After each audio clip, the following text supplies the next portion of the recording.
Virtual അറസ്റ്റിലൂടെയുള്ള തട്ടിപ്പ് ശ്രമം പൊളിച്ച് കേരള പോലീസ്. ഇടപ്പഴഞ്ഞി സ്വദേശിയായ റിട്ടയർഡ് അധ്യാപകനെയാണ് തട്ടിപ്പ് സംഘം വിളിച്ചത്. സംശയം തോന്നിയ മകൻ പോലീസിൽ വിവരം അറിയിച്ചു. മ്യൂസിയം SI ഷെഫിന്റെ നേതൃത്വത്തിലുള്ള സംഘം വീട്ടിലെത്തിയാണ് തട്ടിപ്പ് പൊളിച്ചത്.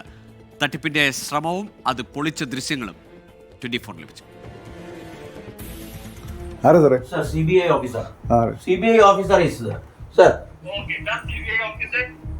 Okay, show me yourself. Credit card ഉപയോഗിച്ച് കള്ളപ്പണ ഇടപാട് നടത്തിയെന്ന് പറഞ്ഞായിരുന്നു virtual arrest.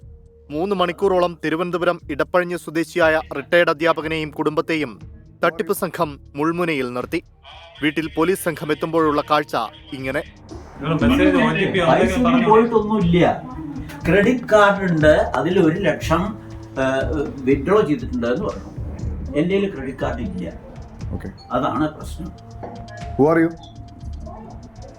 My name is Akash Gulani, I'm CBI officer. What do you want to say?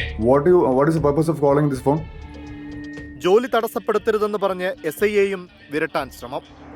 What is your concern about? Listen to me. Listen to me. You are interfering in my case. I will show you what I am. You understand? Okay. I will literally suspend you. You understand? And I will also put inquiry of second officer who is checking behind. Okay. You do whatever you can do. പിന്നാലെ അപകടം മനസ്സിലായ തട്ടിപ്പ് സംഘം തടിയൂരി. 15 minute വൈകിയെങ്കിൽ പണം നഷ്ടമായേനെയെന്ന museum SI Shefin. ഞാൻ first ചെല്ലുന്ന സമയത്ത് ആദ്യം പറഞ്ഞു, സാർ ഇങ്ങനെ CBIയുടെ ഓഫീസർ എന്നുള്ള രീതിയിലാണ് first Mumbai police CBI officer എന്ന് പറഞ്ഞിട്ടാണ് ആദ്യം അദ്ദേഹം റെസ്പോണ്ട് ചെയ്യുന്നത്. നമ്മൾ ശരിക്കുള്ള ഒരു യൂണിഫോം ദേഹത്ത് കിടക്കുമ്പോൾ നമ്മുടെ ഒരു കോൺഫിഡൻസ് ഉണ്ടല്ലോ, തീർച്ചയായിട്ടും ആ ഒരു രീതിയിൽ നമ്മൾ ഇടപെട്ടപ്പോൾ ആണ് അത് അദ്ദേഹത്തിന് അവിടെ നിന്ന് പോകേണ്ട ഒരു അവസ്ഥ വന്നത്. കാരണം അതുപോലും തന്നെ നമുക്ക് മാക്സിമം നമ്മളെപ്പോലും കൺഫ്യൂഷൻ ആക്കുന്ന രീതിയിലുള്ളൊരു ചാതുര്യമുള്ള ആൾക്കാരായിരിക്കും അവിടെ അപ്പർ സൈഡിലിരിക്കുന്നത്. സൈബർ തട്ടിപ്പുകാരുടെ കെണിയിൽ വീഴരുതെന്ന് പലതവണ മുന്നറിയിപ്പ് നൽകിയിട്ടും കബളിപ്പിക്കപ്പെടുന്നവർ സംസ്ഥാനത്ത് നിരവധിയാണ്.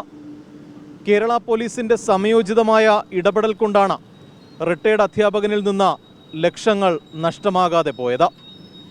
MG പ്രതീഷ്, 24 തിരുവനന്തപുരം.